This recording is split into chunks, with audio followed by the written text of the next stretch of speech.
En 1959, el éxito abrumador del Dauphin catapultó a la Renault a la posición de productor de autos más grande del mundo.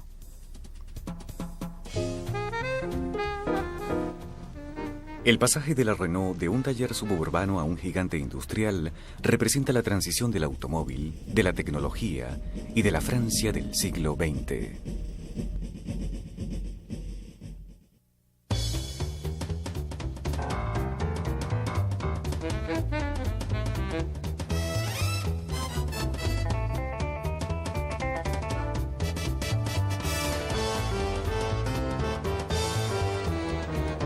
Automóviles.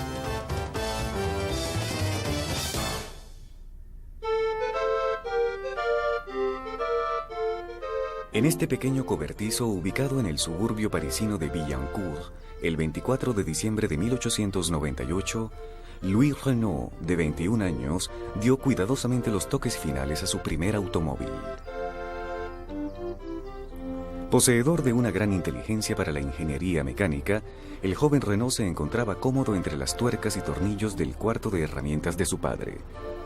Con dinero ahorrado del servicio militar, Renault compró un De Dion de 3/4 de caballo de 3 ruedas y lo convirtió en un automóvil de 4 ruedas. Las características revolucionarias del diseño de Renault permitía contacto directo entre el eje propulsor y el eje. La potencia era transmitida a través del pedal del embrague de una caja de 3 velocidades.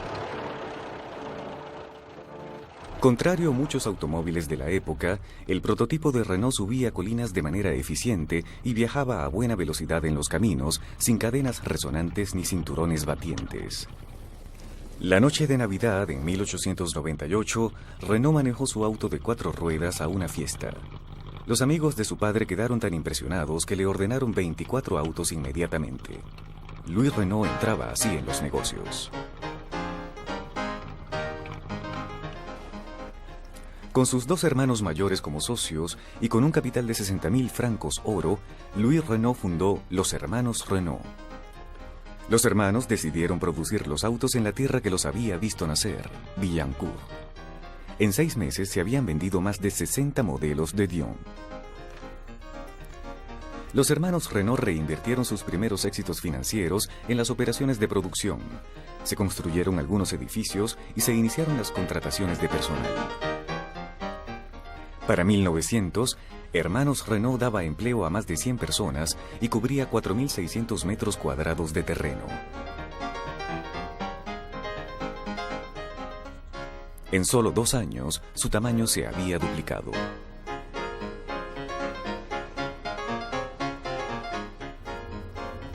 Los primeros empleados de Renault decían que él se exigía mucho a sí mismo y a sus empleados, y esperaba mucho de ellos.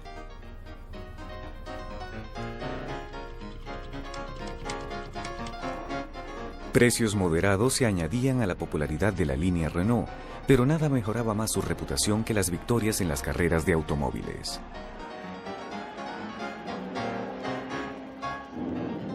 Hacia finales de siglo, la fascinación por las carreras de automóviles había invadido las vidas de muchos europeos. Aristócratas y comerciantes por igual venían a ver las pesadas máquinas rodando por los caminos a velocidades que excedían las 60 millas por hora.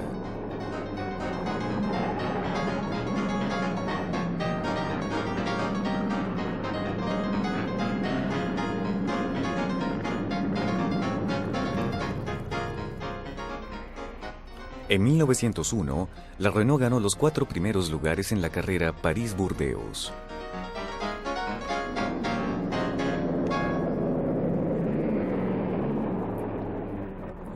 En la carrera París-Berlín, la Renault logró el primer, segundo y tercer lugar, y en 1902, Marcel Renault no solo ganó la carrera París-Viena en un 14 CDK, venciendo a la Mercedes y a la Panhard, sino que también llegó 2 horas antes que los jueces.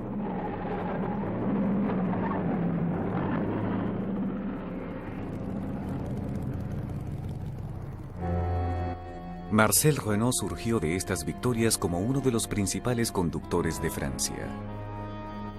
Pero con estas victorias vino la tragedia. En 1903, durante la carrera París-Burdeos, Marcel Renault perdió la vida al perder el control de su automóvil. Después de la muerte de su hermano, Louis Renault centró sus esfuerzos en decidir cuál sería el papel que desempeñaría el automóvil en la vida diaria de las personas.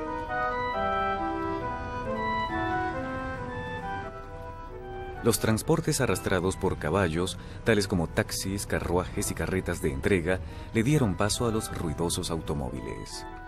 El Renault de 1904, el 10CV 2 cilindros, con compartimiento trasero, fue diseñado para transportar 4 pasajeros cómodamente sentados e introdujo un avance importante para la joven compañía.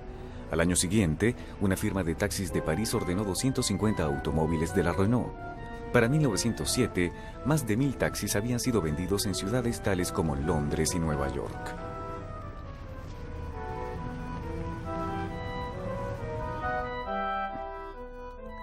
Con una producción de más de 3.000 unidades y $6 millones en ventas, la Renault era el productor de automóviles más grande de Francia.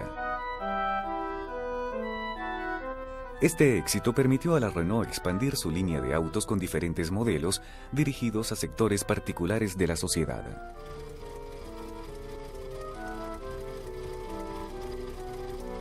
Para aquellos que deseaban eficiencia de combustible y la conveniencia de un carro pequeño y cerrado, la Renault construyó el 8CV de 2 cilindros en 1909. Para aquellos que deseaban viajar con estilo y lujo, la Renault creó el Coupé de Ville de 6 cilindros en 1911. Y para aquellos con sangre azul, la Renault construyó las limusinas de 20, 30 y 45 caballos de fuerza de 4 cilindros con una distancia entre ejes de hasta 132 pulgadas.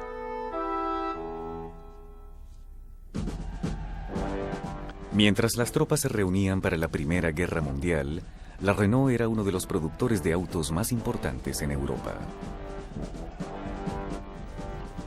4 años de guerra añadirían un capítulo importante en la historia de la compañía de Louis Renault.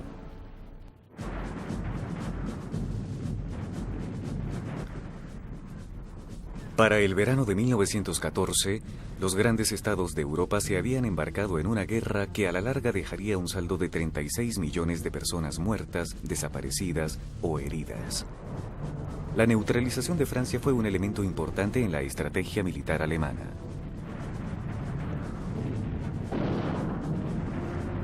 El plan era que la fuerte ala derecha del ejército alemán tomara París y cayera sobre la retaguardia francesa, que sería aplastada por el ala izquierda en una maniobra conocida como puerta giratoria.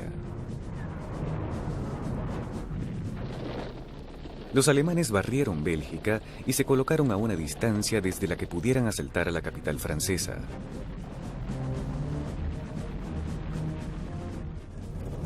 Los franceses solo tenían una oportunidad de detener el avance alemán, al ser más numerosos que ellos, y enfrentarlos en el río Marne. Usando la flota de taxis parisinos de la Renault, las tropas francesas fueron enviadas al Marne. Las calles de París estaban llenas de multitudes que los alentaban y de los sonidos de miles de taxis que transportaban a los soldados al frente de guerra. El emocionante espectáculo, conocido en la cultura popular como los taxis al Marne, y la subsecuente batalla, llevó el nombre de Renault al centro del escenario. Louis Renault y su compañía desempeñarían un papel importante para los aliados durante la Primera Guerra Mundial. Se suspendió toda la producción de automóviles y las fábricas Renault comenzaron a producir bienes relacionados con la guerra.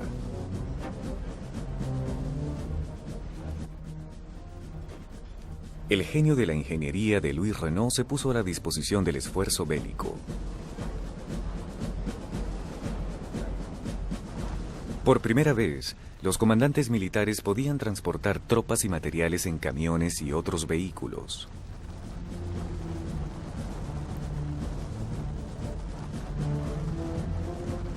En comparación con los modos tradicionales de transporte militar, los vehículos con motor incrementaron la eficiencia y la velocidad. La mayoría de los vehículos franceses fueron producidos por Renault. Durante la guerra, la Renault incursionó en nuevas áreas, tales como los motores de aviones junto con la Caudron. La mayor contribución de la Renault sería la creación del tanque ligero. Irónicamente, cuando se le pidió ayuda a Renault para la creación del tanque, él insistió en que no tenía tiempo porque tenía demasiadas responsabilidades debido a la guerra. En julio de 1916, una reunión entre los oficiales franceses y Louis Renault cambió su decisión. Renault aceptó diseñar un tanque ligero para ser usado principalmente en ataques.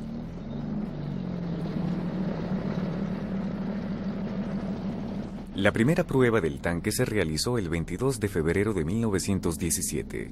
El vehículo cumplió con todas las exigencias.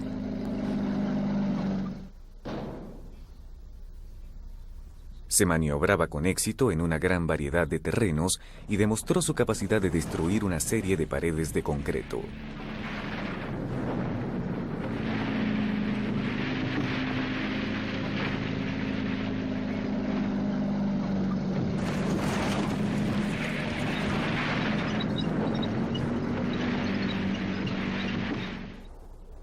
Había llegado el momento de poner la nueva arma en el campo de batalla. Los tanques ligeros de la Renault fueron utilizados por primera vez con éxito en Schoedon, donde los alemanes fueron tomados por sorpresa por la velocidad y la movilidad del nuevo armamento.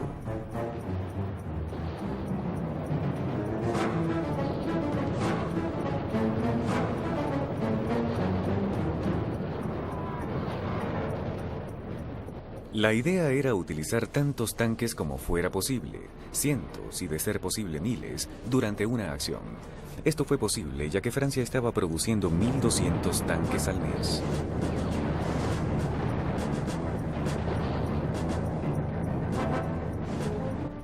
Al año siguiente, los rápidos y ligeros tanques de la Renault fueron utilizados para penetrar las líneas alemanas. Los alemanes no tenían defensa verdadera contra los blindados. Era una batalla del hombre contra la máquina.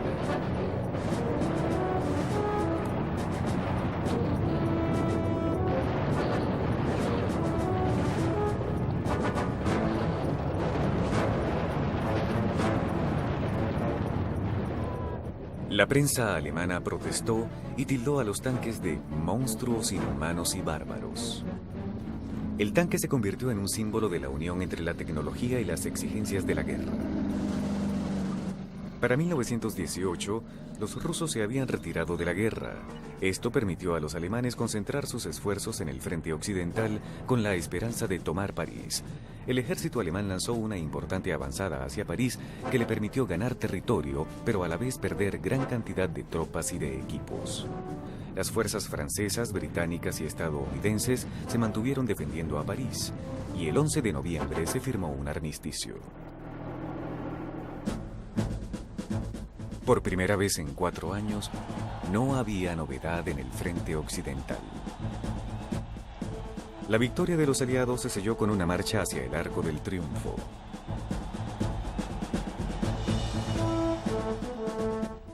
También incluyó un tributo para el tanque blindado y ligero de la Renault.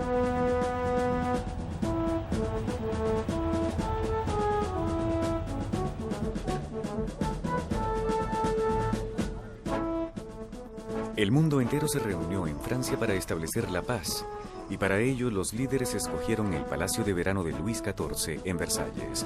Al igual que durante la guerra y la celebración en el Arco del Triunfo, la Renault estaba en Versalles. Los diplomáticos fueron transportados hasta y desde el Gran Palacio en automóviles Renault.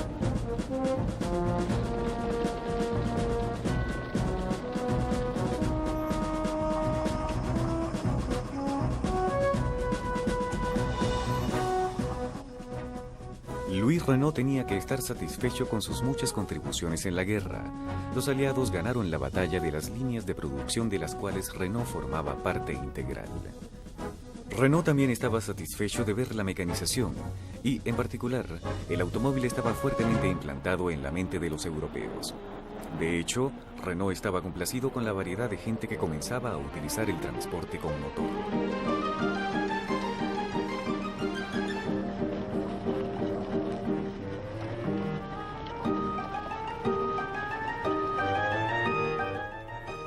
Renault sabía, más allá del entusiasmo que reflejaba, que los automóviles de motor se habían convertido en un estilo de vida. Lo que Renault no sabía era que un hombre llamado André Citroën entraría en el mercado francés de los automóviles. Mientras producía municiones durante la guerra, Citroën decidió que durante el tiempo de paz entraría en el altamente competitivo mercado de automóviles. En 1919, André Citroën lanzó los primeros automóviles europeos de producción en masa. El automóvil tipo A fue para el mercado de automóviles francés lo que el modelo T fue para el consumidor estadounidense. El automóvil tipo A era un carro sencillo y fuerte, con un precio menor al de los de la competencia, con muchas características que incluían una rueda de repuesto, encendido eléctrico, capota y luces como parte del paquete estándar. El motor de 1,3 litros y 4 cilindros tenía bajo consumo de combustible y podía viajar a más de 40 millas por hora. Aquí, finalmente, había llegado el auto que todos habían estado esperando. El éxito del tipo A mantuvo a Louis Renault los siguientes 20 años reaccionando frente a la imaginación y el carácter volátil de su competidor, André Citroën.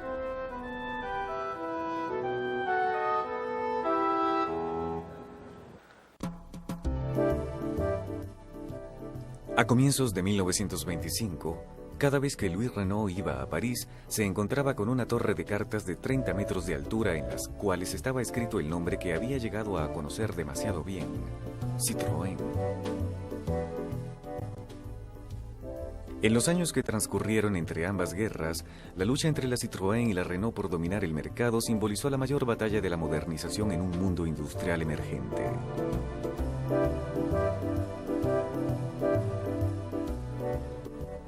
Citroën era un apostador que no temía correr riesgos económicos y tenía fe en la idea.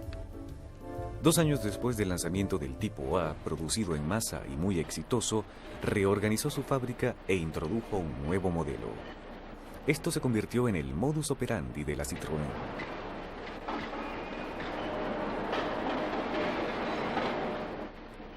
Renault, por su parte, sabiendo que tenía que modernizar sus fábricas y mejorar su línea de automóviles, quería hacerlo de forma sistemática, observando de cerca la tendencia del mercado y respondiendo a este según se desarrollaba. Renault estaba preparado para comercializar vehículos de servicio para el mercado interno. La guerra le había enseñado cómo pequeñas modificaciones podían hacer que un diseño fundamental cumpliera diferentes funciones. Vehículos de bomberos, para transporte de leche, para llevar gasolina, de basura, ambulancias, limpiadores de calles, todos formaron parte de la línea.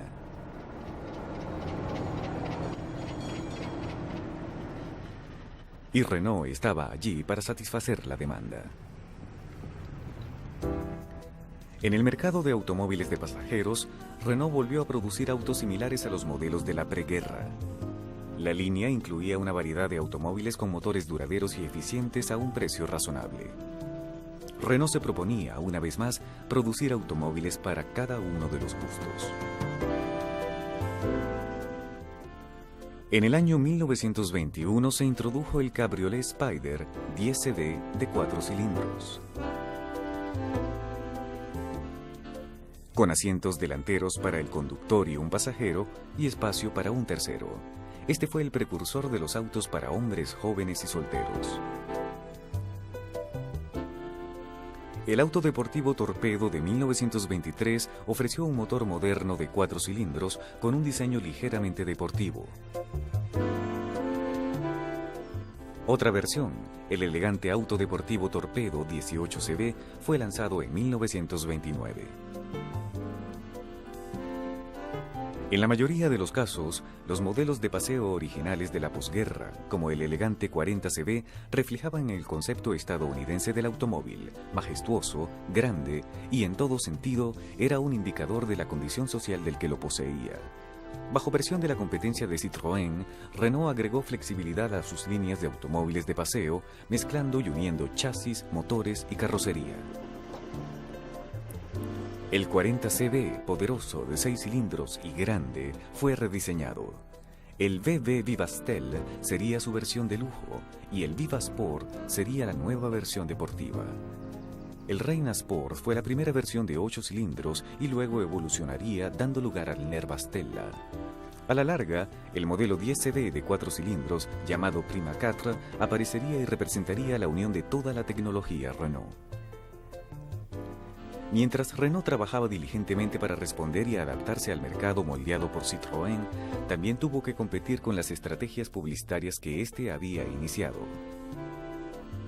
En publicidad, según Citroën, no había límites. En una oportunidad, lanzó un auto por una colina para demostrar su resistencia. Citroën utilizó niños, carros miniatura, señales e incluso a la famosa cantante norteamericana Josephine Baker para promover su nombre. La belle voiture Citroën avec son confort, plaisir d'amour, tu appelles on oublie la Citroën dure toute la vie. Citroën también pensaba que una de las mejores formas de demostrar la confiabilidad y durabilidad de sus vehículos era enviando los autos y un grupo de conductores a expediciones exóticas y salvajes por tierras desconocidas. Citroën envió un equipo al desierto del Sahara y otro a Asia. Renault no tenía otra opción que igualarlo. En enero de 1924, 3 automóviles de la Renault de 6 ruedas salieron de Colombechar, en Argelia, para cruzar el desierto del Sahara hasta llegar a Nigeria.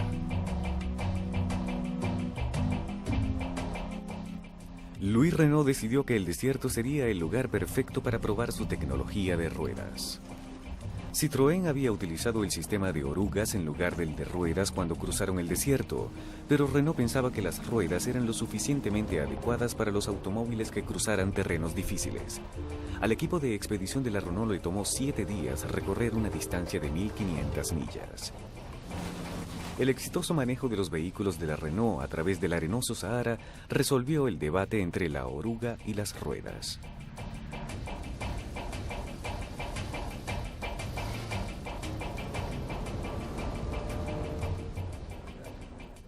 En 1926, 4 vehículos de la Renault salieron del Cairo hacia Beirut. Continuaron por Teherán a través de Persia hasta la India en un viaje por lugares antiguos.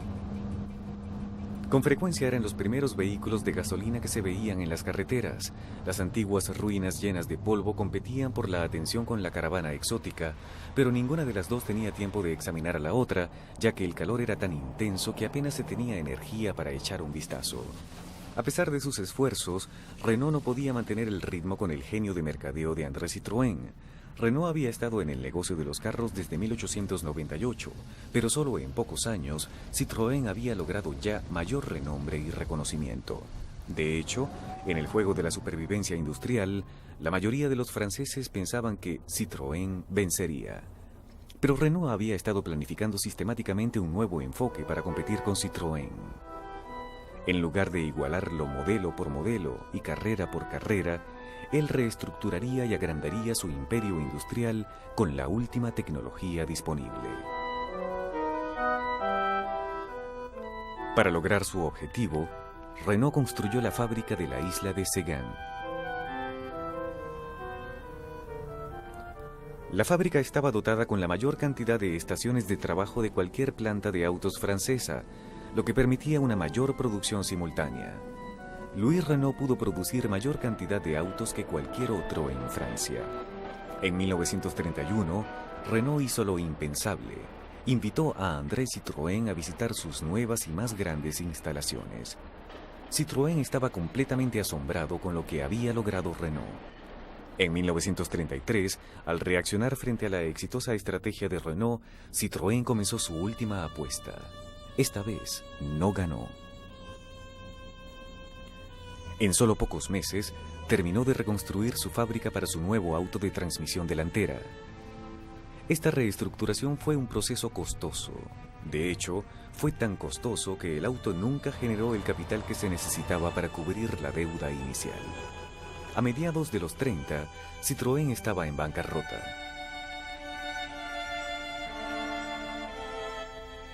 Guiado por su propio código de caballerosidad, Renault rechazó las ofertas de un buen precio por la compañía diciendo: no le podría hacer eso a André Citroën.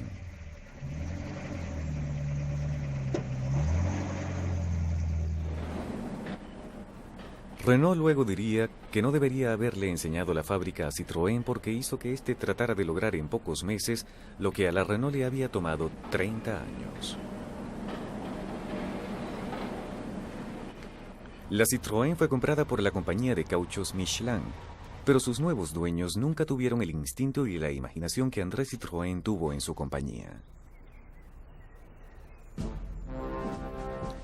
Pero el alivio de competir contra su mayor rival duraría poco, cuando volvieron a surgir los problemas políticos que una vez ya habían interrumpido la producción de automóviles en la Renault. En septiembre de 1939, las fuerzas alemanas marcharon sobre Polonia. 2 días después, Francia y Gran Bretaña honraron los acuerdos firmados y declararon la guerra a Alemania. 9 meses después, Hitler marchó con su ejército hacia el sur, encontrando poca resistencia en su camino hacia París. En esta ocasión la guerra era diferente. No había taxis que fueran al Marne como en 1914. En su lugar, el 13 de junio de 1940, París fue declarada una ciudad abierta y el 16 de junio los alemanes llegaron a la capital francesa.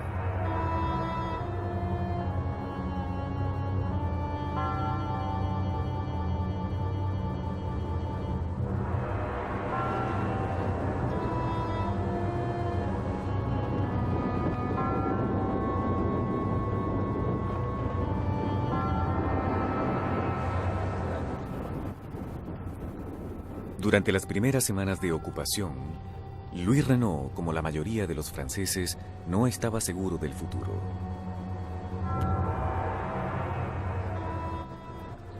Renault tuvo que tomar la más dura decisión de su vida. Podía negarse a cooperar con los alemanes y arriesgarse a perder todo lo que tenía, o podía negociar con ellos, evitando así que desmantelaran su compañía y fuera llevada a Alemania. Pero en su lugar, se mantuvo en su compañía para asegurarse de que sus máquinas fueran manejadas por sus trabajadores. Renault decidió, según le dijo a un amigo, que es mejor darles la mantequilla a que se lleven las vacas.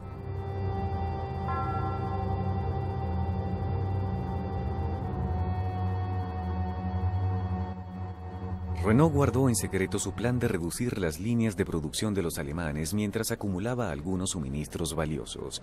Hay evidencias que sugieren que hizo eso. Durante la guerra, la fábrica fue bombardeada 3 veces por aviones aliados. Cada vez, Renault volvió a construir la fábrica, esperando el día en que volvería a hacer autos para la familia. Su sueño nunca se volvió realidad. La liberación de Francia trajo consigo una ola de venganza contra los colaboracionistas. Louis Renault fue arrestado y acusado de traidor. Murió pocos meses después, con el futuro de su imperio industrial en el limbo.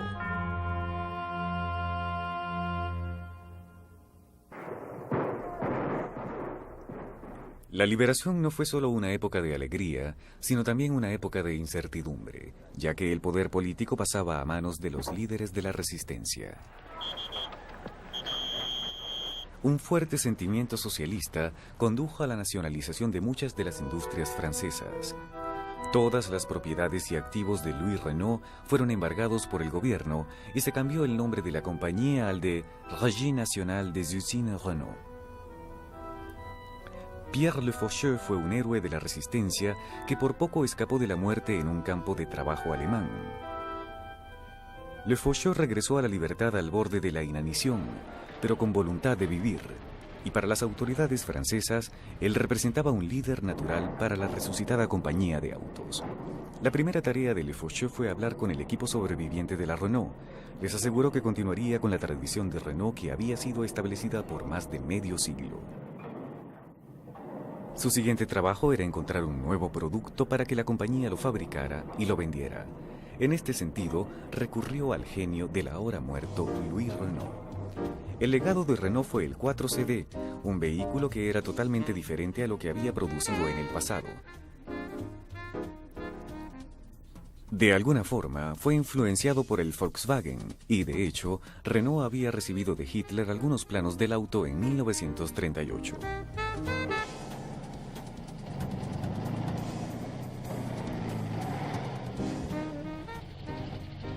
Durante la ocupación se le exigió a Renault que no produjera autos de pasajeros, pero es obvio que los administradores nazis se hacían la vista gorda algunas veces.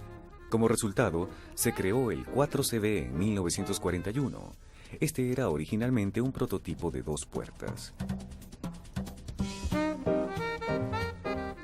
Algunas partes del nuevo Renault se parecían al Volkswagen y ambos autos tenían el motor y la tracción en la parte trasera, pero hasta allí llegaba el parecido.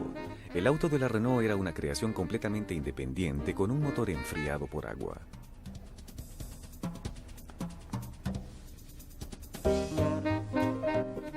Una nueva versión del auto, 4 puertas, entró en producción en 1941 con una meta de 300 unidades por día.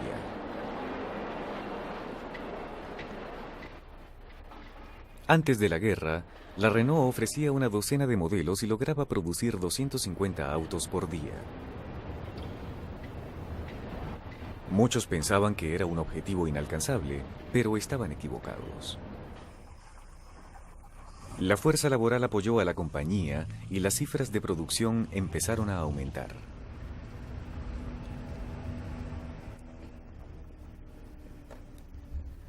A pesar de desagradables sobrenombres tales como el insecto y el pedacito de mantequilla, el 4CV desempeñó un papel importante en el desarrollo de la Francia de la posguerra, y sus líneas distintivas e incluso frescas pronto comenzaron a verse por todas partes en las calles de París. Impulsada por un mercado interno fortalecido y nuevas exportaciones, en 7 años la fábrica Renault produjo la increíble suma de 500.000 de 4CV. El ejemplo que la Renault estaba estableciendo en la Europa de la posguerra se convirtió en una especie de orgullo nacional. El país, dentro de Europa, ganaba fuerza, y Europa se volvió más fuerte en la comunidad internacional. El 4CV gozaba de mucha fama, pero era muy pequeño y la Renault se dio cuenta rápidamente de que se necesitaría un auto con 6 puestos. En 1950 se lanzó el Frégate. Más convencional en su disposición que su pequeño primo, el Frégate tenía el motor en la parte delantera.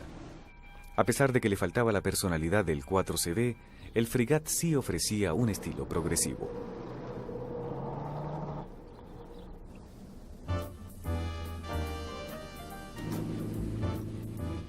Nuevos diseños y mercados más grandes exigían que la compañía aumentara su producción, lo cual consiguió Renault con su nueva fábrica.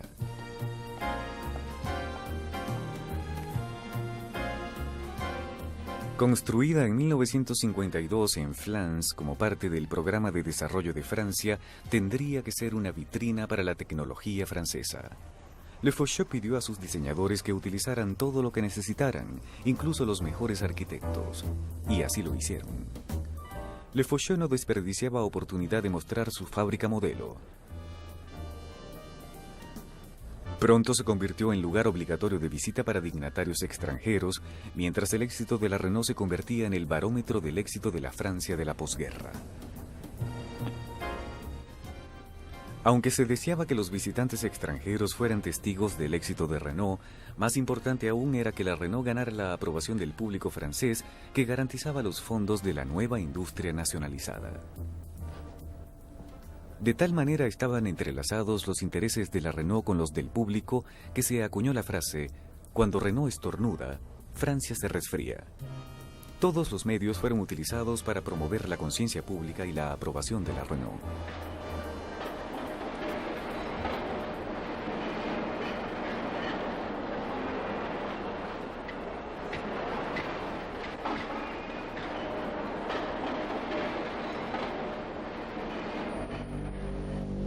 Pero algunos problemas no pudieron preverse. En el momento en que la producción aumentaba, la naturaleza intervino. El Sena se desbordó e inundó las instalaciones de la Renault. Tanto la planta como el almacén fueron seriamente dañados, pero lo más importante fue que las furiosas aguas pusieron en peligro el elemento vital de la compañía, los pedidos. la tragedia volvió a golpear a la Renault en febrero de 1955. Mientras Le Faucheux asistía a un compromiso, murió en un accidente. Cuando realizó un viraje repentino, golpeó un pedazo de hielo, patinó y se salió de la vía. El compartimiento de pasajeros del Frigate quedó intacto, pero la maleta de Le Faucheux salió volando hacia adelante y le golpeó en la cabeza fatalmente. En un tributo por su gran contribución a la compañía, se le otorgó el nombre de Le Faucheux a una nueva fábrica de la Renault en Flins.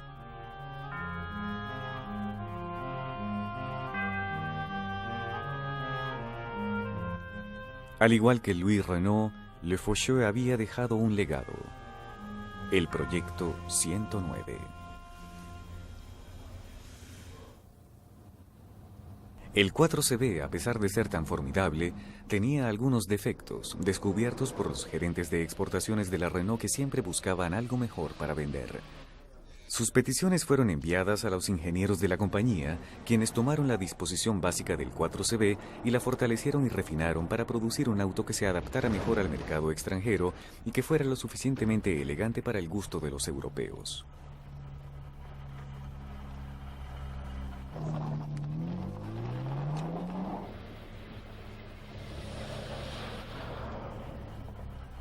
El éxito del 4CB le otorgó el título no oficial de La Reina.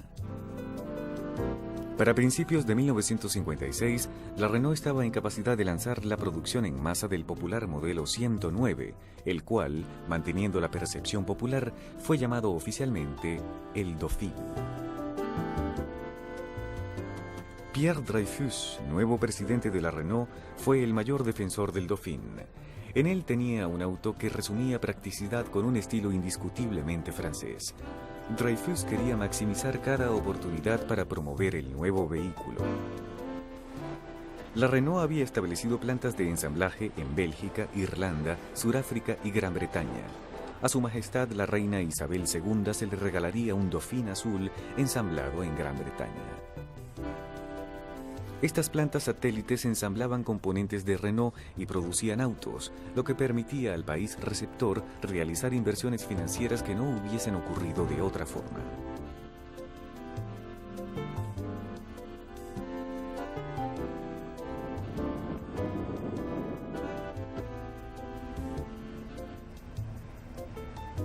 Expandir el mercado local también era importante. Francia necesitaba ver los beneficios de sus trabajos y las ventas locales reducían el costo de los compradores extranjeros. La Renault identificaría todo un nuevo mercado: las mujeres. El Dauphin era un auto ligero, fácil de estacionar y muy elegante, en todo sentido un auto para damas. Durante los cambios sociales de los 60, el sexo débil encontró movilidad e independencia con el Dauphin.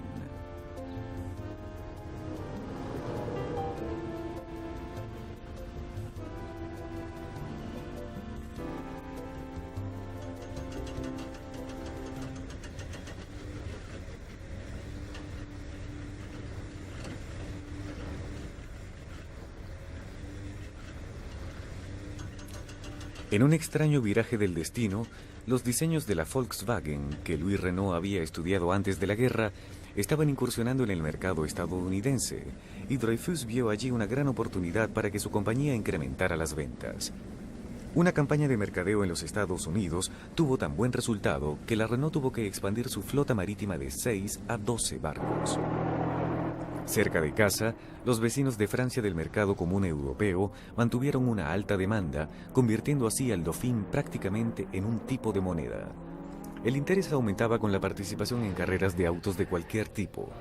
Toda la suspensión independiente del modelo 109 y su motor deportivo ofrecían una buena plataforma. Pero la compañía Gordini llevó las cosas más lejos al incrementar los caballos de fuerza y agregar una cuarta velocidad. Este respetable nombre de motores de carrera francés convirtió al pequeño Dauphin en un carro deportivo. Las modificaciones de la Gordini fueron tan exitosas que el R8 Dauphin fue lanzado en 1962. Automáticamente se incluyó una versión de la Gordini.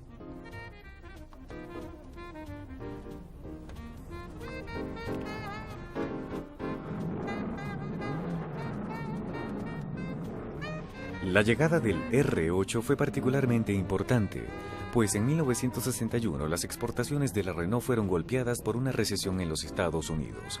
Pero lo peor fue la introducción en el mercado de muchos autos compactos fabricados en Estados Unidos altamente competitivos. Las ventas del Dauphine caían abruptamente y veían en un nuevo modelo la única solución. Pero las competencias y las ventas en el extranjero no ocupaban todos los intereses de la compañía Renault.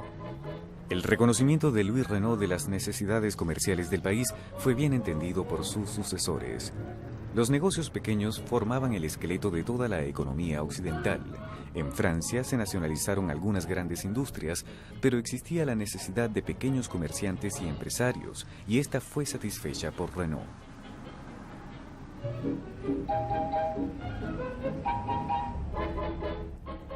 El sector rural francés está conformado de miles de pequeños granjeros, políticamente fuertes y conservadores por tradición. Nadie los había tomado en cuenta. Renault siempre supo la importancia del mercado rural para los camiones y tractores. Representaba una fuente constante de compradores con dinero en sus bolsillos. Sorpresivamente, Renault nunca incursionó en el mercado de vehículos de pasajeros rural. Pero, de forma curiosa, todo esto iba a cambiar.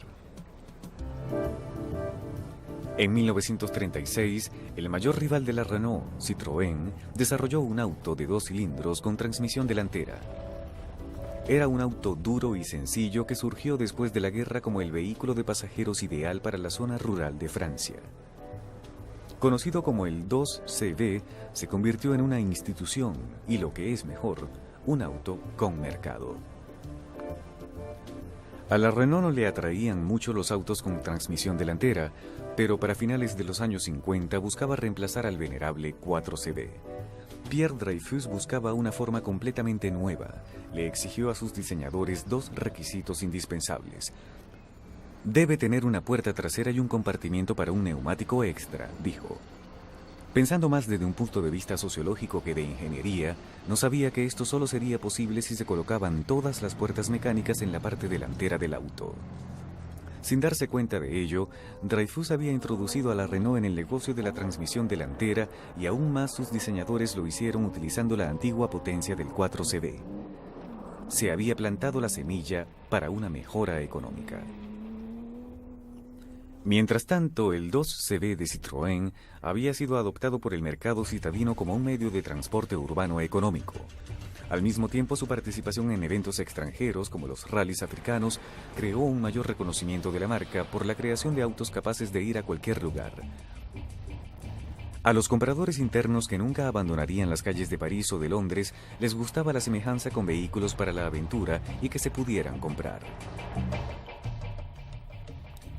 El Renault R4 era sencillo y fuerte, con un motor confiable de 4 cilindros. Podía llegar a la mayoría de los sitios a donde iban otros vehículos de tracción en las 4 ruedas.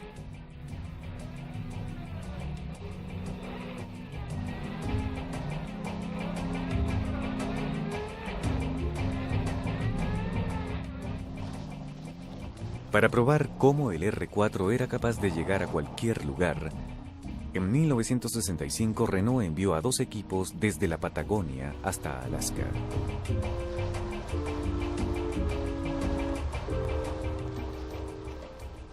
No era esta la primera vez que la Renault había hecho el viaje hasta el norte.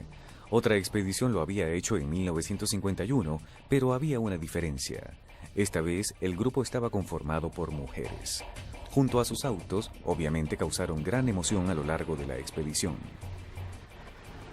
Al igual que con el pequeño Citroën, el éxito en las carreteras obtuvo buenos resultados para las ventas. Al sacar el motor y la transmisión de la parte trasera del viejo Renault y colocarlo en el frente de un nuevo auto, la compañía tenía un modelo que seguía vendiendo. 1 millón en 1965, increíblemente 5 millones en 1977.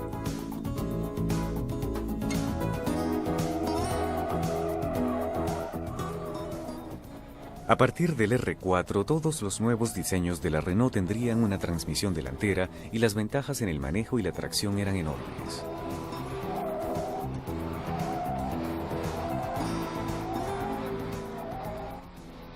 Entonces, ¿dónde está la Renault hoy en día?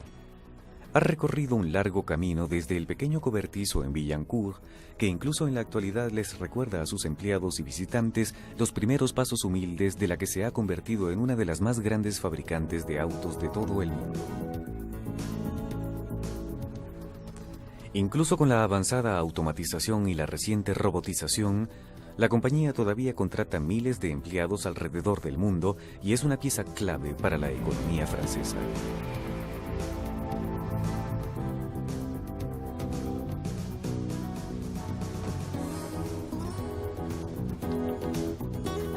El péndulo realizó su ciclo completo, una vez más manteniendo uno de los objetivos de su fundador. La Renault está produciendo nuevamente una gran variedad de autos que satisfacen distintos gustos y necesidades. Utilizando la más reciente tecnología e ingeniería, se mantienen altamente competitivos tanto en calidad como en precio. Ahora todos sus autos tienen transmisión delantera y, por supuesto, su objetivo es el mercado de exportación. Pero son elegantes y funcionales y, de alguna forma, con un toque siempre diferente. Más que cualquier otra cosa, son franceses.